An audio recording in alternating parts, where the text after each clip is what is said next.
সংগ্রামী সহযোগিতা, আপনারা সবাই আপনাদের দলীয় ব্যানার নামাই ফেলেন। আপনারা সবাই দলীয় ব্যানারগুলো নামাই ফেলেন।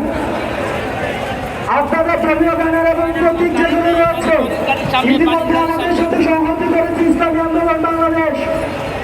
আপনারা আপনাদের দলীয় যে ব্যানার রয়েছে এবং প্রতীক রয়েছে সেগুলোকে আপনারা নামিয়ে ফেলুন। আমাদের একমাত্র এজেন্ডা ইসলামী শিক্ষা